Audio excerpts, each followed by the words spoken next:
We have about 45 minutes, and we could do a cartooning unit for weeks and months and actually years. But we're just going to touch on some things this morning and maybe show you some things that you can do on your own and some things that you can work with and give you a few little tips that I've picked up over the years as far as doing some cartoons.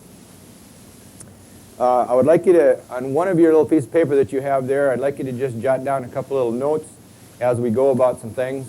And if you have some teachers there with you, if they'd like to jot some of these things down too and maybe review them with you or use them later on, that would be just fine. First thing I'd like to have you put down is that this business of drawing, whether you're doing cartooning or wildlife drawing or portrait drawing or any kind of drawing whatsoever, what I want you to understand is that drawing is something that you can learn. Drawing is definitely something that you can learn to do. It doesn't have to be, it's not some special gift that you have to be born with.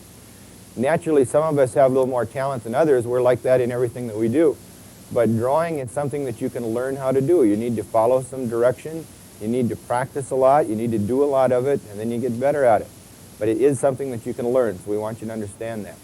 And the first thing I'd like to have you write down here this morning is that I want you to remember this forever. Don't compare what you do to professionals. Don't compare yourself to a pro, to somebody who's been doing this for a long time. It seems like in art, in music, sometimes even in sports and things of this kind, people always compare what they're doing to a professional, and then they realize that, hey, what I'm doing right now isn't really very good, I'm no good at it, and then they quit doing it. We need to have you realize that learning how to draw is like anything else. It's a progressive kind of a thing, and you have to practice and practice and practice. It's just like math, it's just like reading, it's just like writing, and everything else. All right?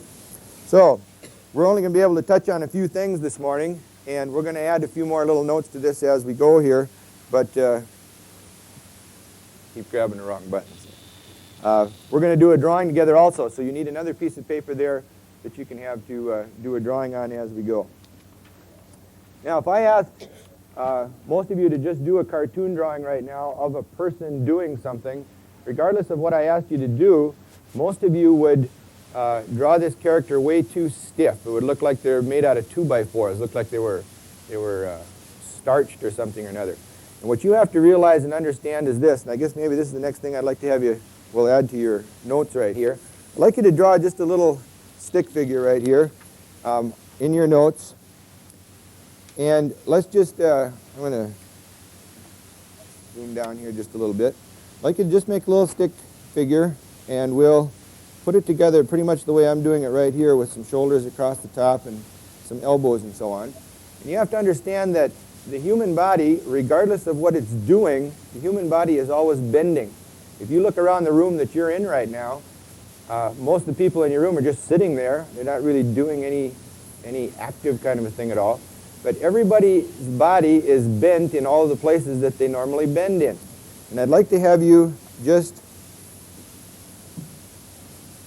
put a little arrow here, and let's just put a little circle at all of the places where the body bends. It bends at the neck, it bends at the shoulders, it bends at the elbows, and it bends at the wrists. Every time we draw any of those parts, we need to understand that we have to have the body bending in those places. Body also bends at the waist, bends at the knees, and it bends at the ankles. And then, of course, we have feet, we have hands, and depending upon what the feet and hands are doing, we have all kinds of bending going on there also. But the thing you have to realize is you need to make sure that you're having that body bend in all of those places, regardless of what your character is doing. All right? And the first thing you do, step number one, is what we're going to show you today here when we start our drawing, is we want you to draw a little stick figure. And that stick figure should look like it's doing exactly what you want your character to be doing. If your little stick man or stick lady or stick person, whatever you want to call it, doesn't look like it's doing what you want your character to do, then you're going to have, no matter how well you draw the rest of it, it's not going to be proper. Okay? What I've chosen for us to do today here is we're going to do a drawing of a character. How many of you have ever been to a Twins game? How many have ever been to a Twins game? All right, how many of you ever seen Kirby Puckett, either in person or on film, running back to that center field fence and jumping up and catching a baseball and saving it from going over for a home run? All right. We're going to do a cartoon character doing that today. What I want you to pay attention to as we do this is not so much how we put the lines down on the paper, but how we describe very carefully what we're doing. All right? We're going to, let's go back to these notes just one more time here. We're going to do the following things here. We're going to describe to ourselves very carefully and talk about what it is we have to do and what our character has to do and what all the parts of our character has to do. All right? We're going to do a little modeling if we have to. Most cartoonists, if they can't figure something out, they'll have somebody come in and model for them and stand in a certain position so that they can see how that body is bending and doing all those particular things. And we won't need to do it today, but sometimes we'll just go find a picture of what it is we have to work on, and we'll look at that very carefully and use that to describe some things before we get busy drawing them. All right? So, on your paper that you're going to be doing some drawing on here, we're going to get started with that. First thing I have to do is we're going to go over here and take a look at what it is to have to model in order to do a cartoon drawing. Regardless of what your character is doing, remember your character is bending in all different places. If I'm walking along with a wheelbarrow, I'm bending in various places. If I'm shooting a free throw, every part of my body is bending and is doing something special in relationship to that particular motion or particular thing that I'm trying to do. In this case, we're going to try to draw a character that's catching a baseball, jumping up, catching a baseball from going over the fence. I almost have a fence here, all right? I'm going to be jumping up and catching this baseball, keeping it from being a home run. And so if I can't picture that and just think about that, then I'm going to use myself as a model, stand in front of a mirror. Or if I don't have a mirror, I can just kind of look around and see how things are bending. I'll have someone else model for me, or I'll go out and find a picture of that to work from, because I need to get all these different parts doing the right thing. My character isn't going to look like it's doing what it's supposed to. All right? So we're going to think about our character doing this. I'm going to be coming back here fairly often and checking some things out. But we're going to have our character jumping up and trying to catch this baseball. All right? On your paper, back over here, I would like you to, I'll get back here for just a minute. On your paper, I'd like to have your character, top of the head be about in this position on your paper. And we'll get the bottom of the feet down pretty close to the bottom of the paper right here. All right, and we're going to start out with this. Remember, first thing we have to do, we have to draw that stick figure. All right, we're going to start out by just putting a little bubble shape down for the head. All right, and I want you to do this very lightly. When you start a cartoon drawing, make sure that you draw very, very lightly. I'll try to get down a little bit closer right here. Now, all of the stuff that we put down with the stick figure and this little shape for the head and so on, all of this is going to be erased, so keep it light. If it gets to be kind of smudged and so on, that's okay too, because what you can do with your drawing is do it on this paper, and then all the smudging and so on, don't worry about it. Take your own drawing and trace it onto another sheet.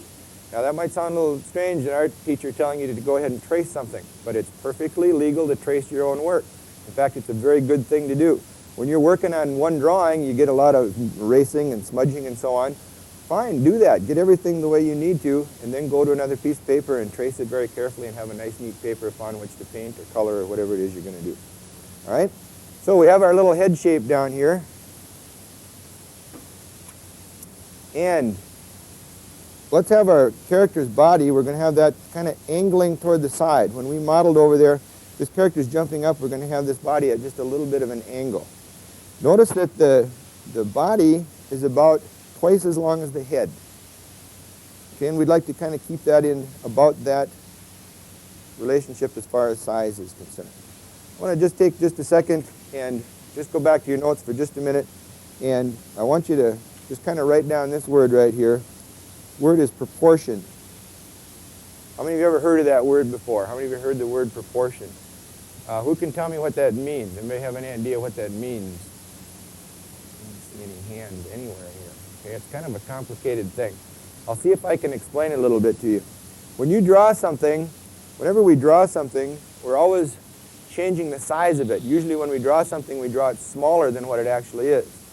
And so when we talk about proportion, as we shrink this thing down, we want to keep all the parts in the same size compared to one another. So on the real thing, if something is twice as big as something else, on our drawing, that thing should be twice as big as something else. Let's take a house, for example. If you're drawing a house, and let's say you have a window and a door right next to each other. All right, if the top of the window and the top of the door are even with each other on the house, they have to be even with each other on the paper. If the window is half as high as the door on the house, the window has to be half as high as the door on the paper.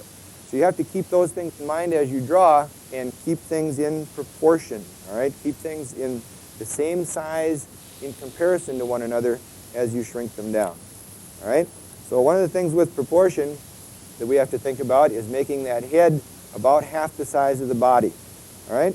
Now, if I go back over here, I need to put some legs and arms on this character. And of course, we've got one arm reaching straight up and reaching for that baseball. So that'll kind of come up behind the head, all right?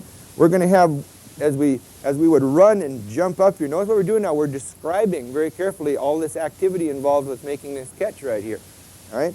As I run, I'm going to use this leg to kind of throw some weight and help myself power myself up as high as I could possibly get up. And so this leg is probably going to be up and out in this direction. That's the way I'm going to need to put it on my stick figure, all right? And the other one will be kind of down behind that. So we need to go back and set our stick figure in that same situation here. I need this leg to be coming pretty much straight out here, and then from the knee down to the foot will hang pretty much straight down. And we'll just put a little line out here for a foot, all right? Now that other leg is bent also. Remember, we need to bend that body in all of these little parts right here. So I'm going to come down from here to the knee. This part of the leg and this part need to be pretty much about the same size. And if I want a very quick check on that, I'll just use my ruler, or excuse me, my pencil to kind of measure that, make sure they're about the same. Then this part will angle back again, make sure these two are about the same. And then we'll have a little foot. This one will probably angle down. All right? I think that'll look about what we need to do. I'm going to make my stick character. Although I want it to be light, I'm going to erase it and make it a little bit darker. Might be a little bit easier for you to see here. Keep yours very light, though, because you're going to erase all this. All right? All this work's going to be gone here in a little bit. All right, one more thing to check here on this character. Now, if I come back with the arms, we've already talked about the one reaching up here with the glove. We have to have the other arm, kind of for balance, is probably going to be back over here this way. So I'm going to be just really jumping up to catch this baseball. And so we need to put the arms in those positions. That's where we see them when we take a look at doing some modeling, and that's where we need to describe them and put them down on paper. So we'll have this arm coming toward the back. Now this thing, the upper part of the arm is going to be a little bit shorter than this part of the leg, so we'll make it that way. And then from the elbow down to the hand, these will be about the same size. I'll work out all right for now. And this other arm is going to come up behind the head. All right? So that's just going to kind of stick up behind here this way. All right? Now, we have a little character here. Later on, we'll put the back of our fence. We'll have him really jumping up here. We'll put the back of our fence through about this area. And we have our little character jumping up to catch this baseball. All right? Now, we have our stick figure in place. The next thing now for us to do is to check that and make sure it's looking like it's doing what we want our character to do.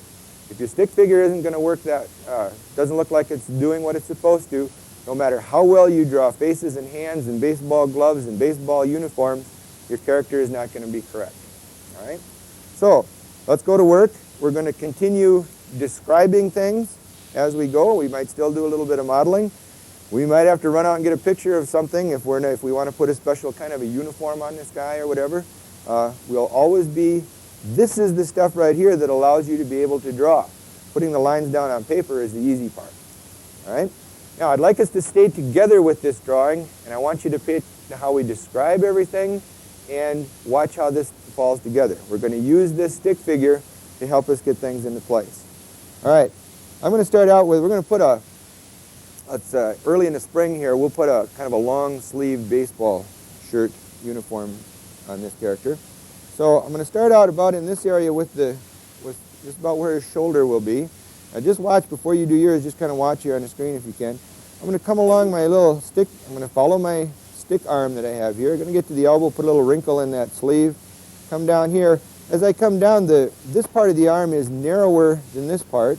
So as I cross over here, across top of that hand, I'll come up, put a little wrinkle in the sleeve again, and then I'll have this part be a little bit thicker. When I get that arm in place, then I'm going to go and erase the stick arm on the inside. You go ahead and do that on yours right now. Think about thickness up at the top and the bottom. Make sure the top part of your arm is a little bit thicker. Don't be afraid to make a mistake. That's what you have that eraser for. And if you do get some smudging on this paper, no big deal. If you want to keep this drawing and do something else with it, just trace it neatly and carefully to another sheet. All right.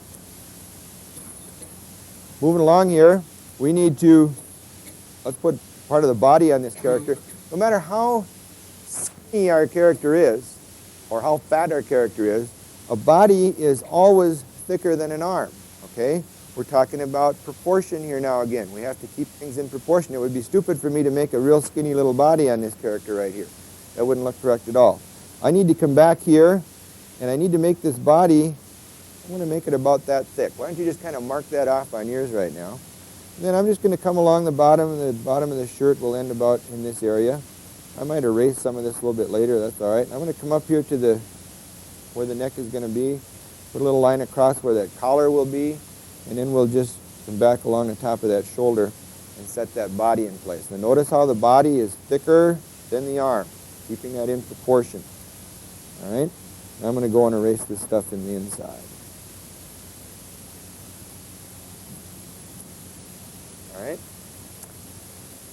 We're not going to worry about this arm right now. We've got some other things to do before we get up there. So let's go down and get some pants on this guy before he gets arrested here and see what's going on here. All right, legs are always bigger and thicker than arms are, no matter who you are.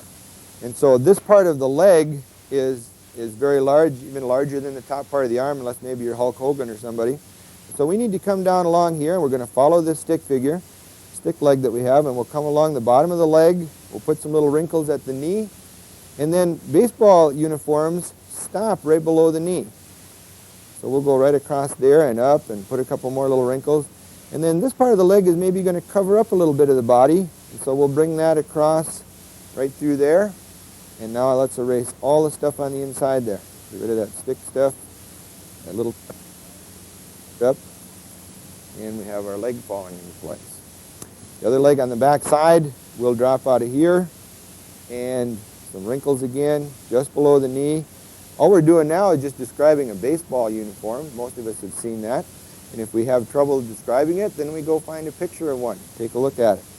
That's what we need to do. Come back here with some wrinkles again. Set up the back part of that leg. And let's get rid of that stick figure on the inside. If you drew yours lightly, it should come out of there pretty easily. All right. While we're down in this area, let's put the lower part of the leg on here.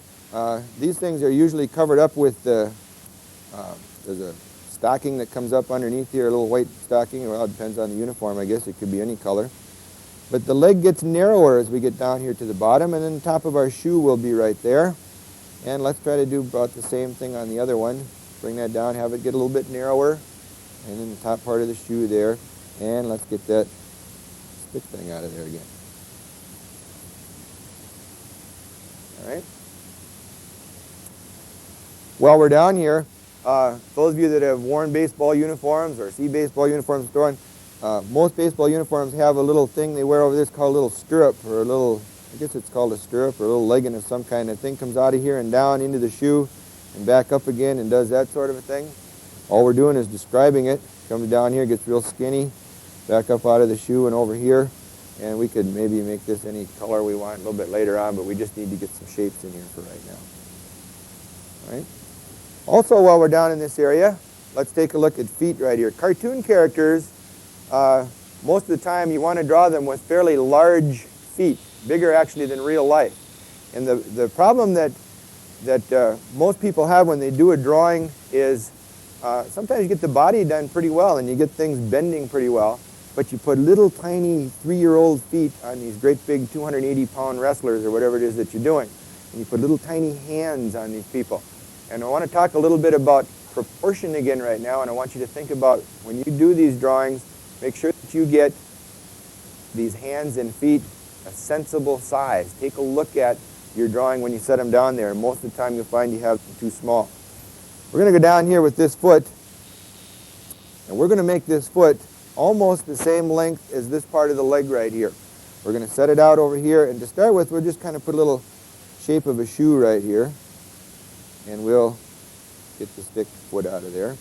And then to make sure we make them the same on the other side, we'll just kind of measure a little bit with the pencil, set it down over here to just get an idea that we, so that we don't give them a size 14 on one foot and a size 6 on the other or whatever. All right, we need to have a size that looks like it's going to match the rest of this character. I think that size is probably pretty good. Erase that stick in there again. We'll come back and put a little bit of detail on those just a little bit later. Now, we talked about the importance of drawing feet and hands the right size, and something that will help you when it comes to drawing hands properly is if you take a look at your own hand and hold it up alongside of your own face, notice that your hand is almost the same size as your face. All right? So now, whenever you're drawing a character, if I get back down here very quickly, this is the whole head on my character. All right? The face is going to fill in about this space right here. All right? So my hand has to be about that size also. So on your own paper, you might want to kind of lightly draw in how big that face is going to be. And then take that shape and just set it right over here. We're going to put a hand on here right now. And this hand has to fill up that amount of space. All right? Talking about proportion again. Now, if I come back over here and take a look at a little bit of modeling again and take a look at how this hand is going to be. If I'm reaching up here, I'm concentrating on all this. This hand is just back here for balance, but I would guess this hand is going to be pretty much spread out in all of this action and so on. So I'm looking at the back of this hand and maybe looking at it just a little bit from the side, and some of those fingers, Mr. Pearson, can you kind of zoom in on that hand right there? Notice how if I turn it this way, some of the fingers kind of overlap each other a little bit. All right? That's the shape that we need to deal with over here when we get back to our drawing. All right? So now, come back down here. We'll have a wrist coming out of the bottom of that sleeve. Okay? We need to have a fat little thumb hanging out here to the side. And we're kind of filling up this shape here right now. So I come down with an index finger, and that was curved a little bit. When you draw hands, don't think about a whole lot of detail. Don't worry about fingernails and wrinkles and warts or whatever else you have on your hand. Think about the hand like you put a rubber glove over it, and you're just thinking about the shape of it, all right? Now, the index finger is here. The next finger is a little bit longer, and so I'm just going to kind of set that in behind here. Let me see if I can zoom down on this just a little bit better here. All right? Now, notice how we have the one overlapping the other. The ring finger, the fourth finger, is about the same size as the index finger usually. It's sometimes just a little bit bigger. That's going to overlap again. Then I'll come along the back of the hand, and I'm going to put that little pinky finger just kind of flying out over here on the other side a little bit to just add a little bit of action to it. So on, right? I'm going to get rid of my little circle I put in there, get rid of the stick hand that I had in there. And now if I can pull this thing back a little bit, we can see proportion-wise that hand looks pretty good. It's not too small. In fact, it's a little big, and in cartooning that's all right. Cartoon characters' heads and hands are usually a little bit larger than what they are in real life because faces show expression and hands show expression and action a lot. So cartoonists make those things a little bit bigger. Just makes them easier to work with when you're doing your drawing. Okay, because you got a lot of stuff going on in a very small space. All right, let's before we get into that face on this character, let's go down here and one of these days I'll push the right button here the first time. Let's go down in the shoes here again. Let's keep this fairly simple. Let's put just a little toe across the front of the shoes.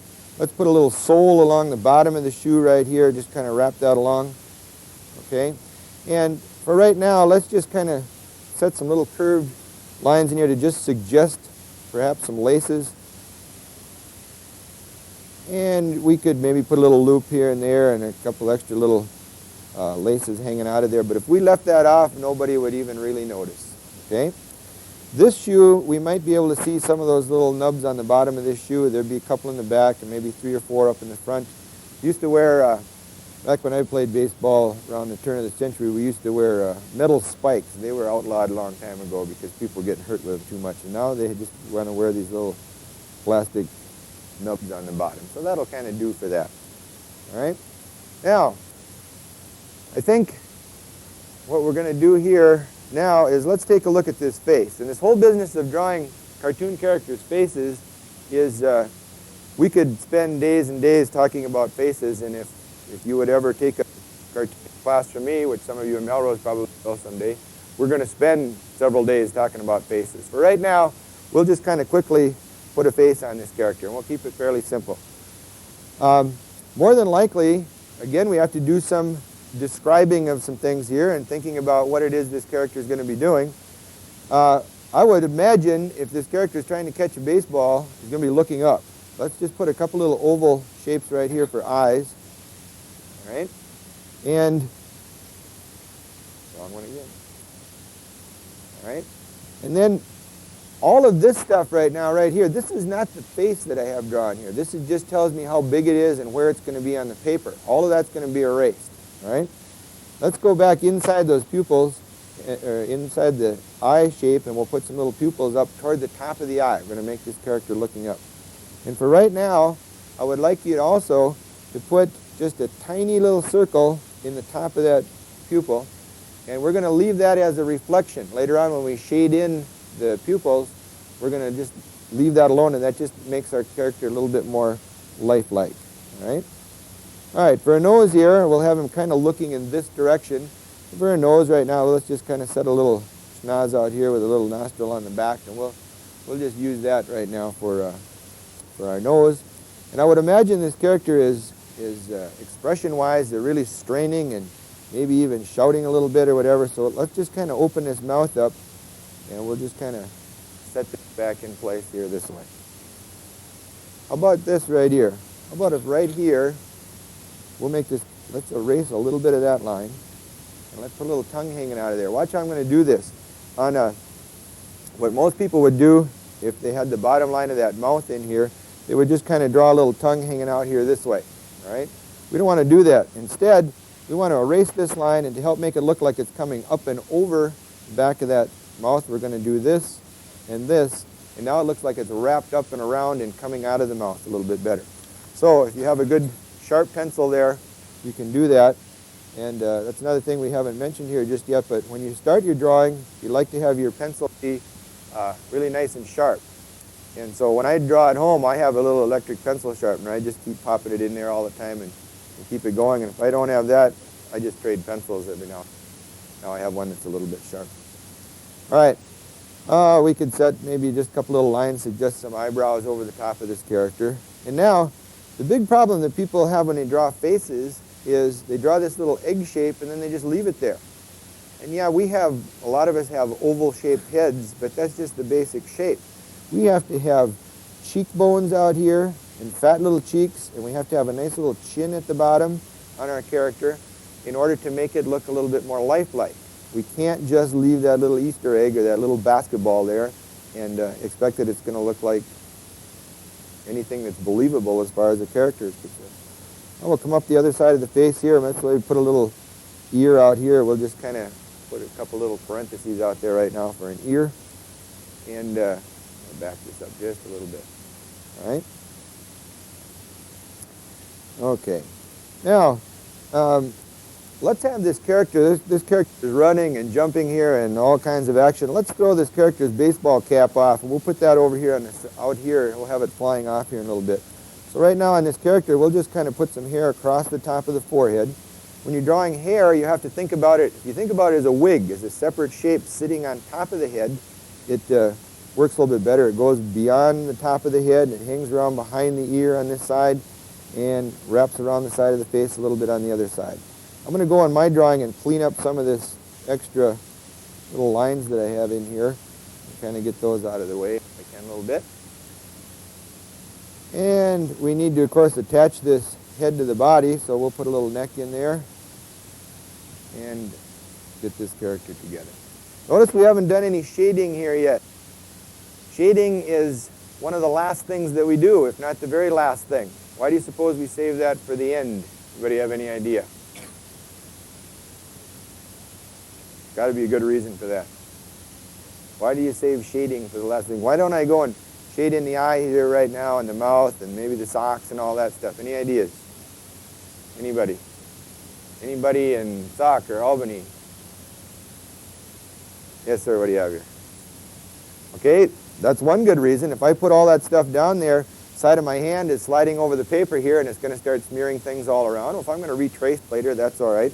Another thing that you can do is to take a little piece of paper to help eliminate that. And I do this a lot of times when I'm doing drawing, is just set a little piece of paper under your hand, and that helps keep from smearing as you do your drawing. And that's a very good reason. But probably the best reason is that if I shade all this in right now, and a little bit later on I decide I don't like it there and I have to move it, then I got to about dynamite it out of there to get it off the paper. So wait until you have all of your shapes and lines in place, then do your shading, and you're all ready to go. Let's throw this baseball cap out here. If I would have trouble thinking about a cap and what it would look like, I'd go get a baseball cap and have somebody hold it, or I'd hold it out here at whatever angle I want to look at it from and go with it. But I think I can describe it pretty well just thinking about it. Baseball cap has, basically the top part of it has this kind of a shape to it.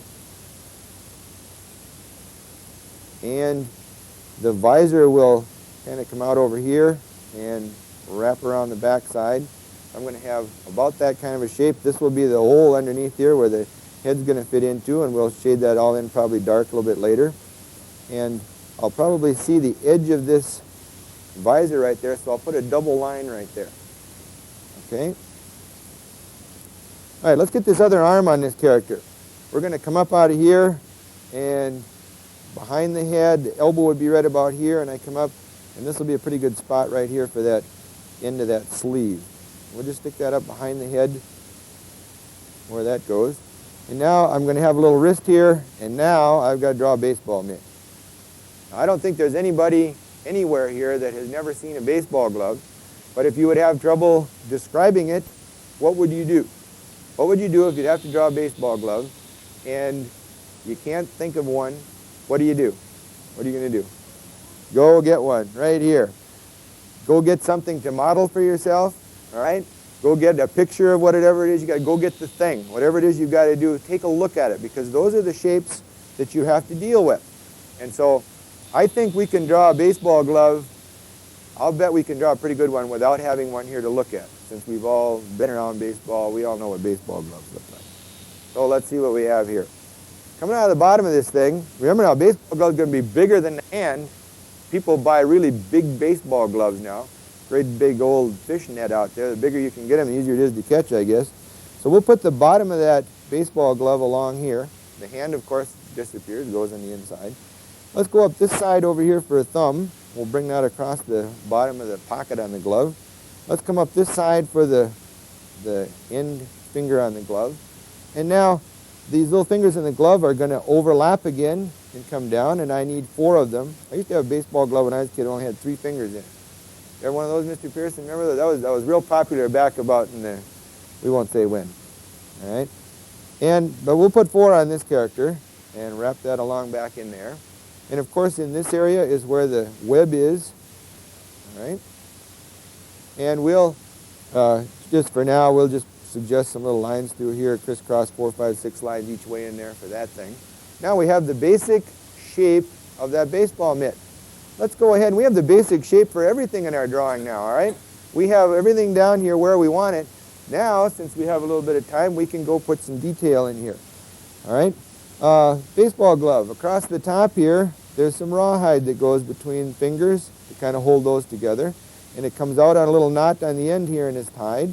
And it comes out of the knot on this side and is tied. I have a little ridge that comes down the side of the glove here where that leather is sewn together. And I have a little ridge down this side, make a little double line there. And then I have all kinds of little rawhide strips around through here where all this is sewn together. All right, just all of those little things suggested in there, that baseball mitt becomes a little bit lifelike, a little bit more real by adding some of that detail. Let's go back in our character and add some more of that detail also. All right, we have a pretty good shape for this character here now. Let's set in the top line of that fence so we know where we're going here. All right. We definitely have one thing missing here. What's missing? Who knows? The ball. Very good. All right. People in Sauk Center at Albany are on the ball this morning. All right. Let's put one right here. Let's think about proportion now and size, and we need a circle. So we're going to just set our nice little circle in here. And a baseball has a special arrangement as far as the seams are concerned. And so if I can't think of it, I'll go get one and look at it. But that baseball is going to come around here this way and have some little seams in it like that. And then we have those little red stitching in here. We'll just kind of put some lines across that line that suggest that stitching in that baseball. All right. Now, back up again. And let's add a little bit of detail here and some shading. Let's go ahead and shade in those pupils in the eyes. You'll notice now that your pencil is starting to get dull. And that's really good because at this time of your drawing, you want your pencil to be dull because it works so well for shading. And so if you don't have a dull pencil, then you get a little scrap of paper and you scribble on here to make your pencil dull, and it just goes a little bit better for you. Notice as we put the shading in here, this whole thing takes on a little bit more of a lifelike quality. It becomes a little bit more three-dimensional. Instead, it's very flat looking when we just have lines, but as soon as we start doing some shading, we get that third dimension in there. Tell you what, let's put some pinstripes on this character's pants right here. Watch how easy that's going to be. Come down the side, I just follow the shape of the leg, a few little wrinkles at the knee, and we're going to skip every once in a while, make kind of a broken line, and that makes it look a little bit more lifelike also. Push a little bit harder, let up a little bit easier now and then, and we get some little pinstripes on that leg. And let's come around here and we'll follow along the back of the leg and underneath, some wrinkles there and down, and we'll kind of come around here and continue with that pinstriping all the way through here. And these keep rolling along down here. We don't need a whole lot of them because we're just kind of suggesting this business of a pinstriping on those pants. All right? While we're here, let's shade in those leggings down here at the bottom, those little stirrups that we have in there. And okay, let's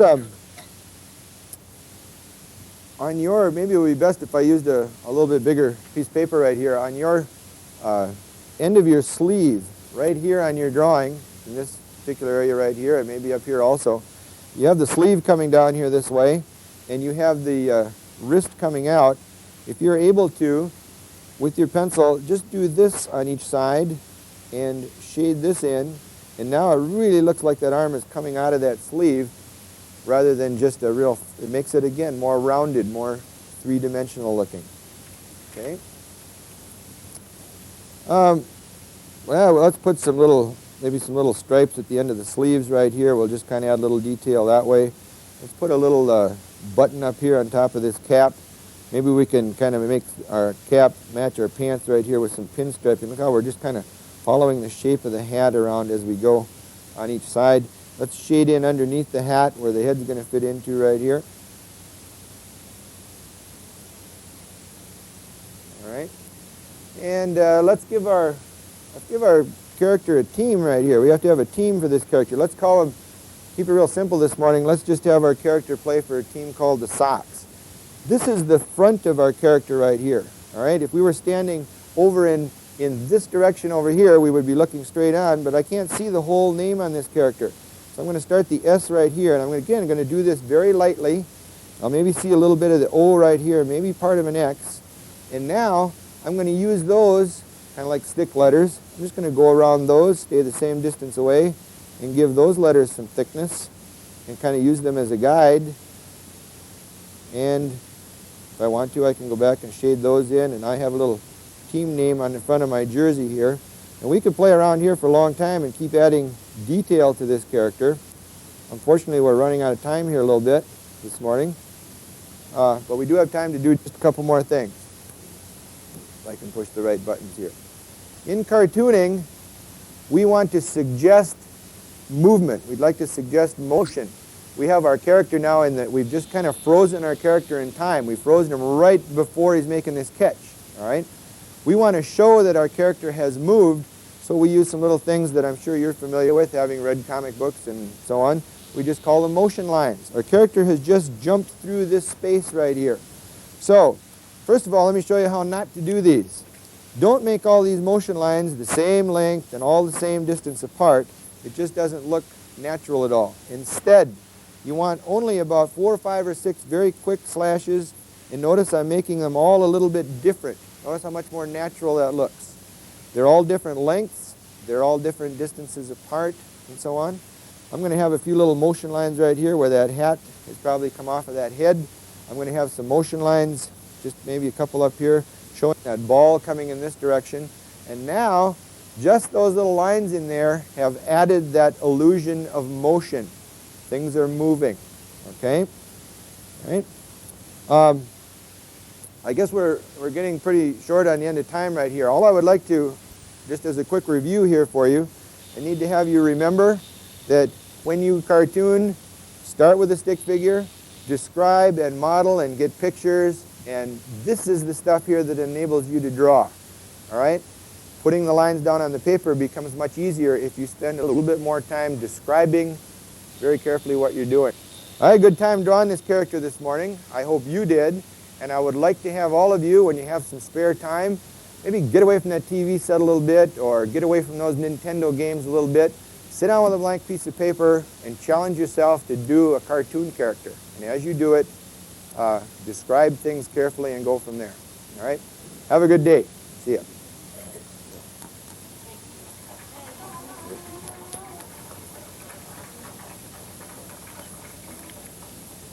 Maybe we'll get together and do this again sometime.